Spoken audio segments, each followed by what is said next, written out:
Next chapter is dual nature of matter and radiations. ठीक है, इसमें बेटा सबसे पहला टॉपिक वर्क फंक्शन। कुछ बुक में इसको W से लिखते हैं, कुछ बुक में 5 नोट से लिखते हैं। इसी का दूसरा नाम होता है threshold energy.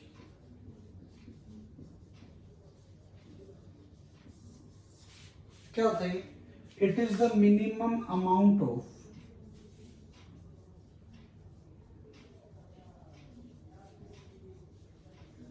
energy required. It is the minimum amount of energy required to eject the electrons from a material कह लो, मेटल कह लो, ऑब्जेक्ट कह लो, इज कॉल्ड, उसको क्या बोलते हैं हम? Work function of that material. Work function minimum amount of energy है।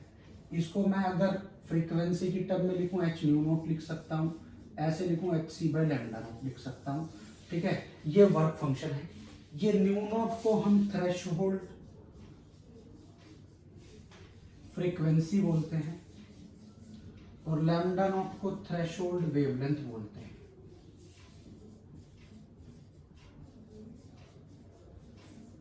New note को थ्रेशोल्ड फ्रीक्वेंसी बोलते हैं, लैम्डा नोट को थ्रेशोल्ड वेवलेंथ बोलते हैं।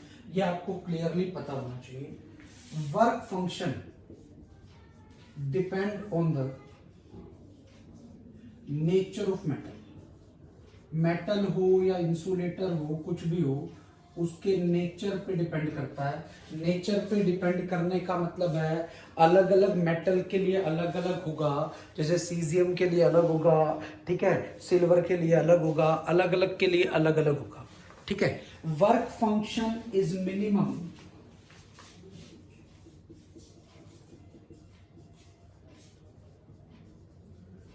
For caesium and maximum for platinum. Caesium के लिए वर्क फंक्शन मिनिमम होता है और प्लेटिनम के लिए वर्क फंक्शन मैक्सिमम होता है। ये आपको पता होना चाहिए। Work function for caesium is 2.14 electron volt and work function for platinum is 5.36 electron. एक के लिए 2.14 इलेक्ट्रॉन वोल्ट होता है और प्लेटिनम के लिए कितना होता है बेटा? प्लेटिनम के लिए कितना होता है? 5.36 electron. Generally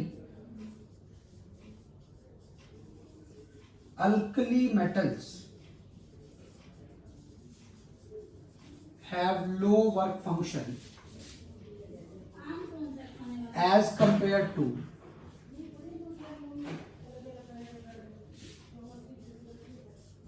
non alkali metals. Alkali metals का वर्क फंक्शन लो होता है, ठीक है, as compare to non alkali metals. मतलब अल्कली मेटल से इलेक्ट्रॉन्स को बाहर निकालना इजी है as compare to non alkali metal. Next is types of emission. First type of emission is thermionic emission. Thermionic emission का मतलब है emission of electron with the help of temperature. Temperature बढ़ाऊंगा तो बेटा इलेक्ट्रॉन को ज्यादा energy मिलेगी। ज्यादा एनर्जी मिलेगी तो अगर वो जिस एनर्जी से होल्ड है मेटल में उससे ज्यादा हो जाए, आयनाइजेशन एनर्जी से ज्यादा एनर्जी हो जाएगी तो इलेक्ट्रॉन बाहर निकल आएंगे। Second is field emission. Field emission और कोल्ड एमिशन भी बोलते हैं। emission of electron with the help of electric field is known as field emission। इसके लिए हमें इतना इलेक्ट्रिक फील्ड का ऑर्डर 10 की पावर 8 वोल्ट पर मीटर, ये हमें नेसेसरी फील्ड होता है। ठीक है, इसके लिए इतना फील्ड चाहिए होता है। इसका एग्जाम्पल होता है बेटा स्पार्क प्लग। क्या होता है बेटा? Spark plug. स्पार्क में उतना इलेक्ट्रिक फील्ड प्रोड्यूस होता है, इतना इलेक्ट्रिक फील्ड हमें चाहिए होता है इसको। Third is photo electric emission. photoelectric emission, as the name suggests, emission of electron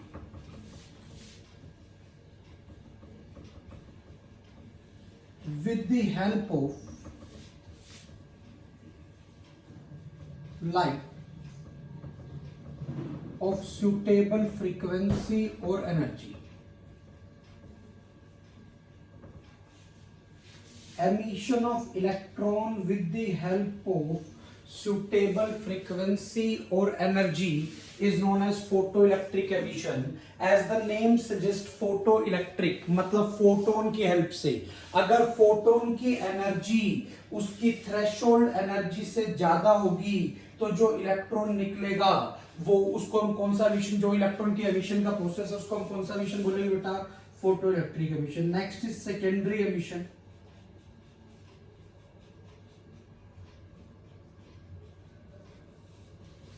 Emission of electron with the help of other electrons. मतलब अगर कोई फास्ट मूविंग इलेक्ट्रॉन आकर इलेक्ट्रॉन को टकराए, अपनी एनर्जी दे और एनर्जी ट्रांसफर कर दे, और इतनी एनर्जी ट्रांसफर करे कि वो एनर्जी उस दूसरे इलेक्ट्रॉन जिसको बाहर निकलना है उसकी थ्रेशोल्ड एनर्जी से ज्यादा हो, तो this is the way of emission of electron with the help of other electron, secondary electrons की हेल्प से. इस पे हमें जो मेनली फोकस करने वाली चीज है वो फोटो इलेक्ट्रिक एमिशन है. इसी में आपको एक कंसेप्ट और पता होना चाहिए, क्या कि बेटा ये मेरे पास कोई मेटल है या कोई सरफेस है, मैं इससे इलेक्ट्रॉन को बाहर निकाल रहा हूं. अगर बेटा यहाँ से इलेक्ट्रॉन बाहर निकल गया यहाँ से, तो पक्का इस पे पॉजिटिव चार्ज आता जाएगा. जितने इलेक्ट्रॉन निकलते जाएंगे उतना पॉजिटिव चार्ज बढ़ता रहेगा. अब होगा क्या, ये इलेक्ट्रॉन किसी एनर्जी से बाहर निकल रहा होगा. अगर इस इलेक्ट्रॉन की maximum kinetic energy potential energy के इक्वल आ गई, इलेक्ट्रोस्टैटिक पोटेंशियल एनर्जी के इक्वल आ गई, तो ये इलेक्ट्रॉन बाहर निकलना बंद हो जाएगा. After that emission of electron will stop. Actually क्या होगा, जब हम इलेक्ट्रॉन निकाल रहे हैं, किसी भी मेथड से निकाल रहे हैं, तो जरूरी, तो एक बार तो सबसे पहले तो बाहर वाला आउटर मोस्ट इलेक्ट्रॉन निकलेगा, उसके बाद अंदर वाले इलेक्ट्रॉन निकलेंगे. तो सबसे ज्यादा, मान लो मैं फ्रीक्वेंसी एनर्जी देकर इलेक्ट्रॉन निकाल रहा हूं, तो सबसे ज्यादा मैक्सिमम काइनेटिक एनर्जी किसकी आएगी? जो सबसे बाहर वाला इलेक्ट्रॉन होगा, क्योंकि उसको बाहर निकलने के लिए एनर्जी सबसे कम चाहिए. और बाकी इलेक्ट्रॉन्स की एनर्जी, काइनेटिक एनर्जी उससे कम होगी जो बाहर निकलेगी. क्यों? क्योंकि बाकी इलेक्ट्रॉन्स को बाहर निकलने के लिए एनर्जी रिक्वायर्ड ज्यादा है, क्योंकि वो अंदर है बाहर वाले के कंपैरिजन में, न्यूक्लियस के पास है, न्यूक्लियस उन पे ज्यादा फोर्स लगा रही होगी. अब होगा क्या, अब अगर मैं मैक्सिमम काइनेटिक एनर्जी वाला इलेक्ट्रॉन, मैक्सिमम काइनेटिक एनर्जी वाला इलेक्ट्रॉन का मतलब है जो आउटर मोस्ट इलेक्ट्रॉन था, अगर जैसे इलेक्ट्रॉन बाहर निकला, इस पे पॉजिटिव चार्ज आ गया, अब ये पॉजिटिव इस इलेक्ट्रॉन को अट्रैक्ट करेगा. तो अगर ये काइनेटिक एनर्जी मैक्सिमम इलेक्ट्रॉन की इलेक्ट्रोस्टैटिक पोटेंशियल एनर्जी के इक्वल हो जाए, तो काइनेटिक और पोटेंशियल एनर्जी इक्वल हो गई. काइनेटिक एनर्जी पॉजिटिव है, पोटेंशियल एनर्जी नेगेटिव है, तो इस केस में kinetic plus potential becomes zero. क्यों? क्योंकि न्यूमेरिकली वैल्यू इक्वल है बट पोटेंशियल नेगेटिव है. तो इसका मतलब है अब इलेक्ट्रॉन बाहर नहीं निकलेगा, जैसे ही बाहर निकलेगा ये इसको वापस खींच लेगा, मतलब अब और इलेक्ट्रॉन बाहर नहीं निकलेगा. तो इलेक्ट्रॉन का एमिशन कब स्टॉप हो जाता है? अगर maximum kinetic energy of the emitted electron becomes equal to the potential energy of the electron and the object. ये बेटा कुछ एनसीईआरटी की ऑब्जर्वेशंस हैं, एनसीईआरटी की लाइन से ये मैंने पॉइंट लिए हैं, अब बड़े ध्यान से समझना. बट हर्ट्ज ने सबसे पहले क्या किया था? हर्ट्ज एक साइंटिस्ट था, ठीक है. Firstly observed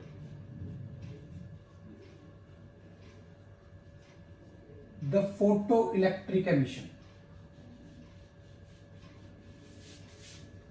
Hertz was the first scientist to observe the photoelectric emission, ठीक है, practically.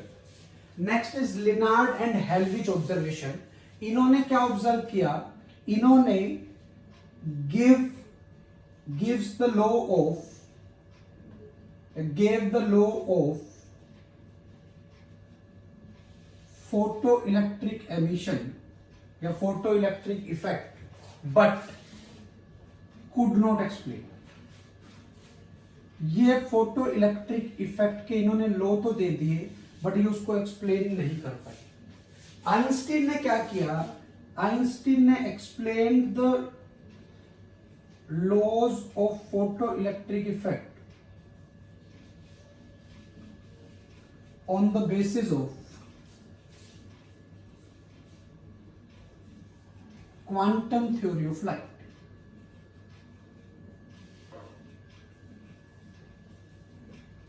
This was the only reason Einstein को नोबेल प्राइज मिला था dual nature of matter and radiation के लिए। आइंस्टीन ने इन लॉ को एक्सप्लेन किया था, वहीं से लाइट का पार्टिकल नेचर आया था, क्वांटम नेचर आया था, जिस क्वांटम नेचर को हम फोटोन भी बोलते हैं। Next topic is photon.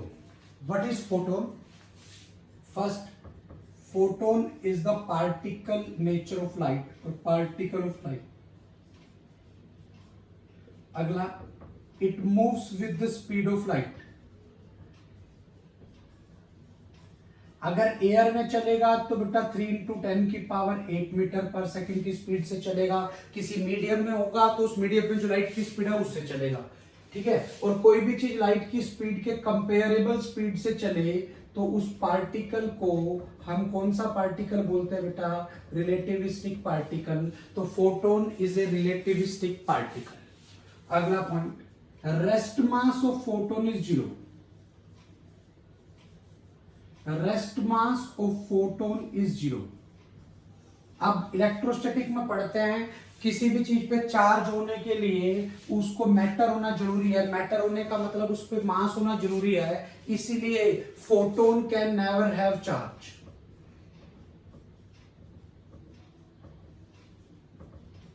Photon पे कभी भी चार्ज नहीं हो सकता। Energy of photon, energy of photon की बात करूं, जो फोटोन की एनर्जी होगी ई से लिखेंगे, that is h nu, that is h c by lambda. H nu या एच सी बाई लैम्डा। अच्छा, आपको बेटा एच सी की वैल्यू पता होनी चाहिए, 12400 इलेक्ट्रॉन वोल्ट एंगस्ट्रोम होती है एच सी की वैल्यू। तो बेटा अगर मैं यहां लैम्डा इन एंगस्ट्रोम लिख दूं तो एनर्जी इतनी आ जाएगी, 12400 बाई लैम्डा इन एंगस्ट्रोम। आपको पता होना चाहिए Hc की वैल्यू 12400 इलेक्ट्रॉन वोल्ट एंगस्ट्रोम होती है। ये बहुत काम आती है न्यूमेरिकल्स में, आपको इसका पता होना चाहिए। Next, momentum of photon. अगर मैं फोटोन के मोमेंटम की बात करूं, जिसको हम P से लिखेंगे, डी ब्रोगली वेवलेंथ से it is h by lambda. h by lambda का मतलब E बाय सी। मास तो है ना, तो mv नहीं लिख सकता मैं, क्योंकि मेरा रेस्ट मास 0 है, तो E बाय सी। समझ आ रही कैसे? h बाय लैम्डा मतलब E बाय सी। E बाय सी का मतलब h न्यू बाय सी। कितना हो गया? h न्यू बाय सी। और यहीं से पता लगता है फोटोन की एनर्जी को हम P इंटू सी भी लिख सकते हैं। Next, moving mass of photon.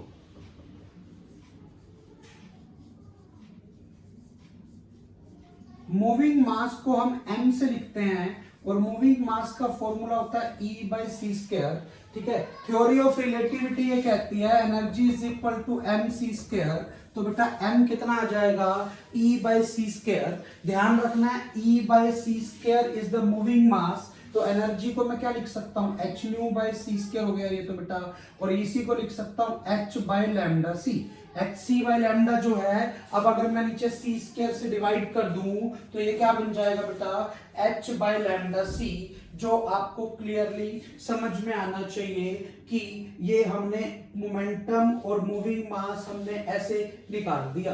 अब आप यहां से एक चीज देखो, मेरे पास दो फोटोन हो, एक रेड फोटोन और एक वॉयलेट फोटोन, और दोनों एयर में या वैक्यूम में कह लो। किसकी वेवलेंथ कम है? आपको पता होना चाहिए बेटा, रेड कलर की वेवलेंथ वॉयलेट से ज्यादा होती है। जिसकी वेवलेंथ ज्यादा है उसकी एनर्जी कम होगी, तो energy of red photon will be less than energy of violet photon. Red photon की एनर्जी वॉयलेट से कम होगी। Momentum of red photon will be less than the momentum of violet photon. h by lambda से आ गया। यहां से आ जाओ, लैम्डा नीचे है बेटा। अब जिसकी वेवलेंथ कम है उसका मूविंग मास क्या होगा बेटा, ज्यादा। Moving mass of violet photon is greater than the moving mass of red photon. इस तरह से आप एनर्जी, मोमेंटम और मास में कंपेयर कर सकते हो on the basis of wavelength. Next property of photon is, अभी हम फोटोन की ही प्रॉपर्टीज देख रहे हैं। स्पीड ऑफ फोटोन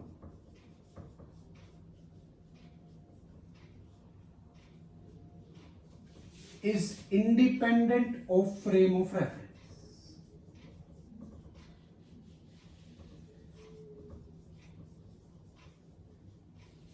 एक फोटोन की स्पीड फ्रेम ऑफ रेफरेंस के इंडिपेंडेंट होती है। मतलब जैसे मेरे पास ये एक फोटोन है, इसकी स्पीड c है for an observer at rest. अब यही फोटोन है, अब ये कार में एक बंदा जा रहा है v स्पीड से, इसकी फोटोन c है, तो इसके लिए भी वेलोसिटी ऑफ फोटोन c ही होगी। क्यों? स्पीड ऑफ फोटोन कह लो या वेलोसिटी ऑफ फोटोन कह लो, फ्रेम ऑफ रेफरेंस पे डिपेंड नहीं करती कि हम रेस्ट से देख रहे हैं या किसी कार से देख रहे हैं। अब अगला point, in case of particle photon collision, photon का कोलिजन किसी ऑब्जेक्ट या किसी पार्टिकल के साथ हो गया तो energy and momentum of system will remain conserve.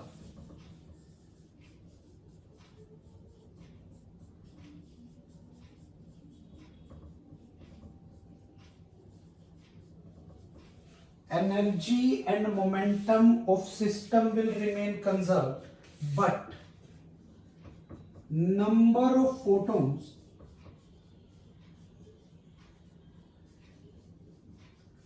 may or may not be conserved। ऐसा हो सकता है कि एक पार्टिकल ने एक फोटोन को कंप्लीटली एब्जॉर्ब कर लिया, वो अपनी एक्साइटेड स्टेट में चला गया, तो अब फोटोन तो नहीं रहा ना बेटा, तो अब एक पार्टिकल ही बचा। नंबर ऑफ फोटोन्स बाद में 0 हो गए, पहले 1 था।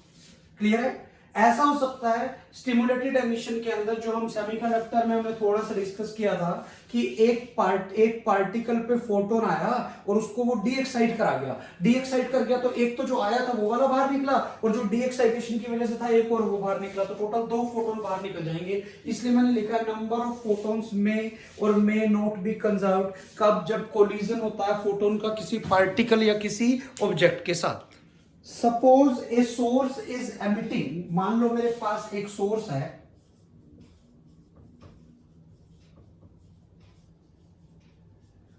Emitting photons of frequency new और वेवलेंथ लेंथ। तो अगर मुझे पावर ऑफ सोर्स निकालनी है, जिसको मैं कैपिटल पी से लिख रहा हूं, पावर क्या होती है? Energy by time. Means number of photons emitted per second into energy of one photon।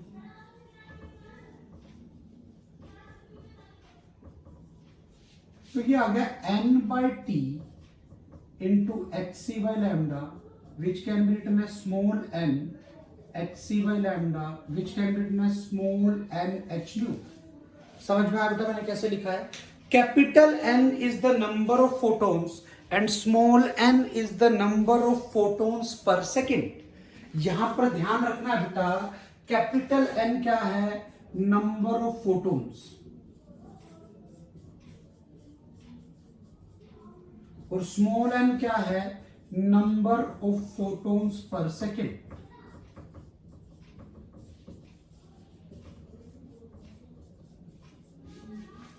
हम तक क्लियर है? तो आपको ध्यान रखना है, पावर, एक सोर्स की पावर क्या होगी? n into h c by lambda और n इंटू एच यू, और आप इसको बेटर है number of photons per second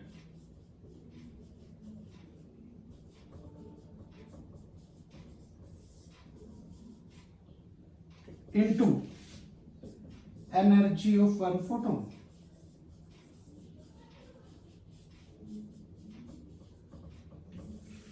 इसी से कई बार n निकालने के लिए पूछ लेता है, तो या भी power of source by h nu या power into lambda by h c, ये आपको ध्यान होना चाहिए। n small n is the number of photons per second.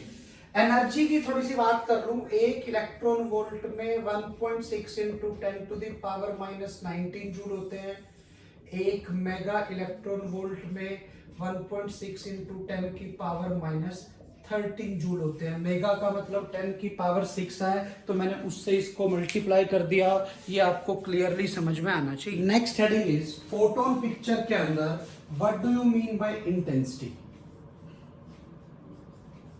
Intensity का मतलब है एनर्जी पर unit area per unit time.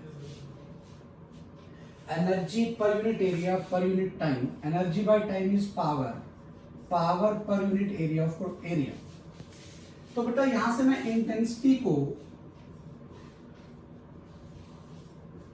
Power क्या थी, n h c by lambda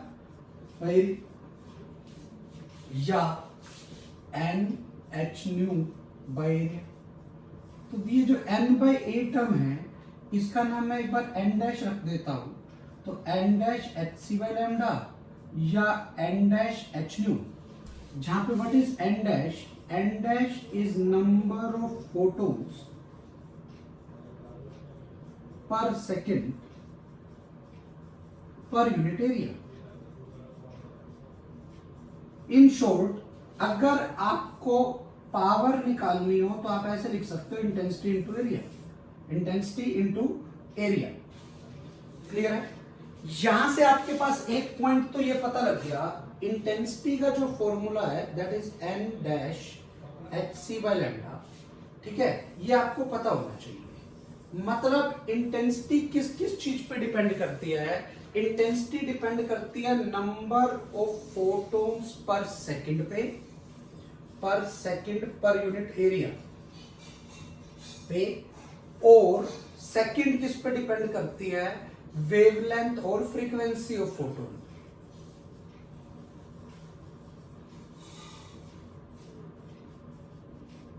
ये इंटेंसिटी है। इंटेंसिटी के यूनिट की बात करूं, यूनिट हो जाएंगे वोट पर मीटर स्क्वायर। यहीं से if two sources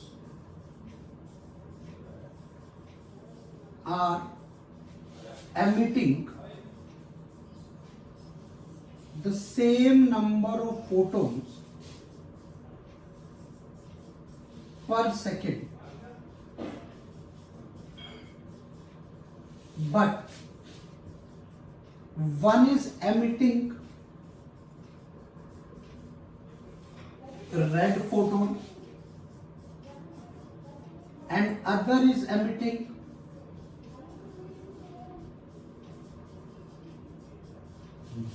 blue photon, then intensity emitted by both will be different.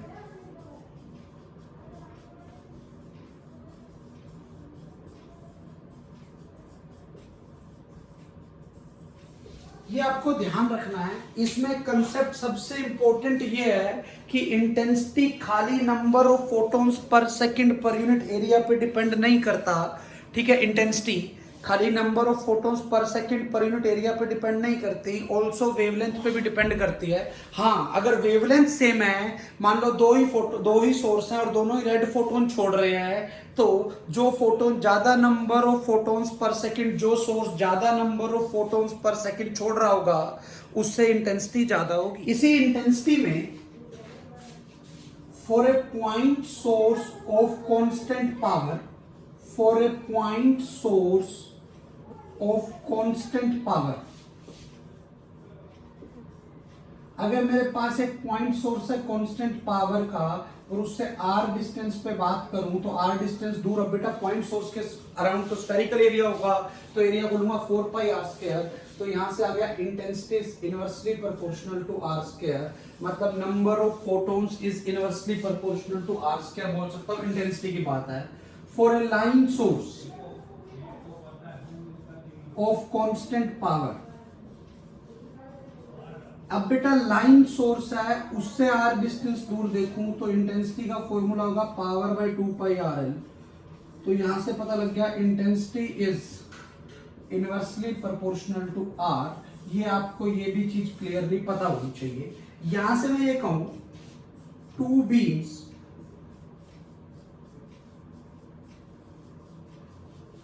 Are having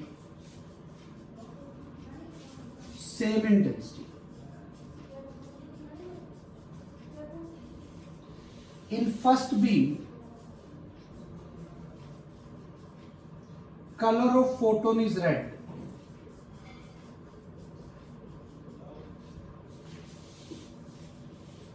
And in second beam,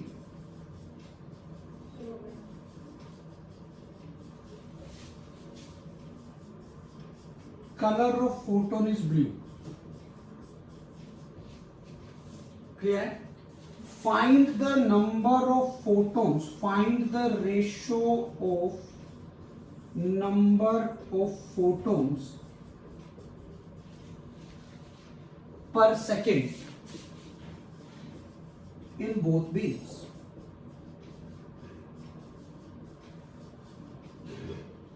तो ये क्या बना बेटा, इंटेंसिटी सेम है, means I1 is equal to I2, means N1 hc by lambda 1 should be equal to N2 hc by lambda 2। hc से hc cancel, तो मुझे तो N1 by N2 निकालना है, वो किसके इक्वल आ गया, लैम्डा 1 by लैम्डा 2।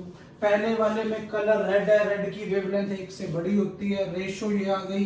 तो आपको पता होना चाहिए किसमें number of photons per second ज्यादा है, फर्स्ट बीम में। जिसमें की वेवलेंथ ज्यादा है उसमें number of photons per second भी क्या होंगे बेटा, ज्यादा होंगे। ये आपको क्लियरली समझ में आना चाहिए। Next topic is average force and pressure on radiating surface. मान लो बेटा ये मेरे पास एक सरफेस है, इस पे एक फोटोन ऐसे आया और रिफ्लेक्ट होने के बाद ऐसे चला गया। ये प्योर रिफ्लेक्शन का केस है, क्योंकि अब वेवलेंथ सेम क्यों रही, फ्रीक्वेंसी सेम क्यों रही। रिफ्लेक्शन में ना तो वेवलेंथ चेंज होती है और ना ही फ्रीक्वेंसी चेंज होती है। अब अगर मैं इनिशियल मोमेंटम की बात करूं, this is minus H by lambda. Final momentum की बात करूं, plus H by lambda. Change in momentum is 2h by lambda, that is final momentum minus initial momentum, that is 2h by lambda। अब अगर मुझे average force की बात करनी हो, average force is delta P by delta T. ये बेटा एक फोटोन के लिए अगर n फोटोन है तो n से मल्टीप्लाई करना पड़ेगा, यहाँ भी n से मल्टीप्लाई हो जाएगा। तो ये हो जाएगा 2nh by lambda by delta t। What is this? This is 2 times small n h by lambda। अब ये स्मॉल n क्या है, number of photons per second. Small n is number of photons per second. तो यहां से जो average force आ गई, this is 2nh by lambda which can be written as 2ne by c। c से multiply, c से divide, तो hc by lambda is energy. ये जो एवरेज फोर्स आएगी, this is in case of pure reflection. अब अगर मुझे radiation pressure निकालना हो, प्रेशर का क्या फॉर्मूला होता है, एवरेज फोर्स, एवरेज प्रेशर पर एवरेज फोर्स बाय एरिया। तो ये आ गया बेटा 2nh by lambda by area। Number of photons per second per unit area is n dash h by lambda, तो 2n dash e by c। ठीक है, अब आप बड़े ध्यान से समझना, ये पर यूनिट एरिया हो गया। अब ये क्या बना, number of photons per second per unit area, this is into E, energy is known as intensity. तो आपका जो रेडिएशन प्रेशर कह लो या एवरेज प्रेशर कह लो, वो बन गया 2I by c। और जो एवरेज फोर्स आ गई, that is 2nh by lambda और 2ne by c in case of pure reflection. किसके केस में आ गई बेटा, ये प्योर रिफ्लेक्शन के केस में। अगर यही प्योर एब्जॉर्प्शन हो, क्या हो, प्योर एब्जॉर्प्शन।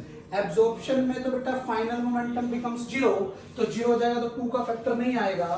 तो जो रेडिएशन प्रेशर बनेगा that will be I by C, and average force जो बनेगी that will be NH by lambda which can be written as NE by C. ये प्योर एब्जॉर्प्शन के केस में है, 2 का फैक्टर जो आ रहा है वो प्योर रिफ्लेक्शन के केस में है, ये आपको समझ में आना चाहिए। अब अगर किसी एंगल पे आ जाए, मान लो ऐसा हो रहा है कि यहां से एक फोटोन आया और इधर चला गया, ये एंगल थीटा है, तो अब चेंज इन मोमेंटम जब मैं निकालूंगा कोस थीटा वाला फैक्टर आ जाएगा। किसके वाला फैक्टर आ जाएगा? कोस थीटा वाले में। तो एंगल वाले केस में radiation pressure will be 2I by C cos theta. अब थीटा बेटा ये वाला एंगल है, और average force will be equal to 2NH by lambda cos theta और 2NE by C cos theta. ये एंगल वाले केस में आ रहा है। अगर थीटा ये वाला ना होकर ये वाला होता तो कोस थीटा की जगह क्या हो जाता बेटा? साइन थीटा हो जाता। अभी कोस थीटा है, अभी थीटा नॉर्मल के साथ एंगल बन रहा है, इसीलिए आपको ये रिजल्ट इसमें ध्यान रखने हैं सारे। पहला क्वेश्चन, अब कुछ क्वेश्चंस देख रहे हैं फोटोन पे बेस। पहला क्वेश्चन है monochromatic light of frequency this is produced by laser emitting power of 2 millivolt. Find the energy of photon of the light beam. What is the formula of energy? H nu, because frequency आपको दी हुई है। H की value होगी 6.62 into 10 की -34, frequency की value होगी 6 into 10 की 40। तो जैसे आपने इसको सोल्व किया, 6 2 12, 6 जा 36 और 1 37.3, 3 बचा 6 6 जा 36 39 into 10 की power -20 joule is the answer of your first part. How many photons per second on an average are emitted by the source? अब आपको पता है पावर का फॉर्मूला, हमें पता है n नंबर ऑफ फोटोन्स पर second into energy of one photon. तो मुझे नंबर ऑफ फोटोन्स पर सेकंड निकालने हैं। This is power by energy. Power is 2 millivolt, millivolt का मतलब 10 की -3, एनर्जी इज 39.72 इंटू 10 की -20। सोल्व करोगे इतने फोटोन्स पर सेकंड आ जाएंगे। कैलकुलेशन आपको खुद करनी पड़ेगी। अब आ रहा हूं मैं सेकंड क्वेश्चन पे। सेकंड क्वेश्चन है radiations of wavelength 200 nanometer propagating in the form of parallel beam falls normally on a plane metallic surface. Intensity of beam is given, cross sectional area is given, find the pressure exerted if completely reflected. अब अगर pressure देखना हो completely reflected में क्या formula था? 2I by C। अभी किया था 2 टाइम इंटेंसिटी। इंटेंसिटी कितनी है बेटा? 5 नैनोवोल्ट। नैनोवोल्ट का मतलब 10 की -9। Nanovolt is the unit of power, not the intensity, and intensity is power by area. This is power and this is area. Area is 1 millimeter square, means 1 into 10 की -3 का square by C। C की value कितनी होगी? 3 into 10 की power 8। Solve कर लोगे, ये आ जाएगा आपका क्या? Radiation pressure. अगला question, find the momentum of 12 mega electron volt photon. What is the photon of the momentum? This is E by C। अब ये लिखा हुआ होगा इन वैक्यूम, इन एयर, कुछ भी लिखा होगा इन एयर लिख लो। एनर्जी कितनी है? 12 mega electron volt. Mega electron volt का मतलब 1.6 into 10 की -13 जूल। C is 3 into 10 की पावर 8, 3 से गया 4, दिस इज 6.4 into 10 की पावर -20। मोमेंटम की यूनिट क्या होंगे बेटा? केजी मीटर पर सेकेंड। तो इस तरह से आपको फोटोन पे बेस कुछ क्वेश्चंस हैं जो आपको इस तरह से ट्राई करने हैं। इस तरह से आप इन क्वेश्चंस की प्रैक्टिस कर सकते हो। अब फोटोन जो अभी हमने पढ़ा है, इस पे बेस एम्स में प्रीवियस ईयर में आया हुआ क्वेश्चन। पहला क्वेश्चन है the energy flux of sunlight reaching the surface of earth is 1.388 into 10 to the power 3 watt per meter square. How many photons per square meter are incident on the earth per second? Means हमें question में n dash निकालना है, number of photons per second per unit area.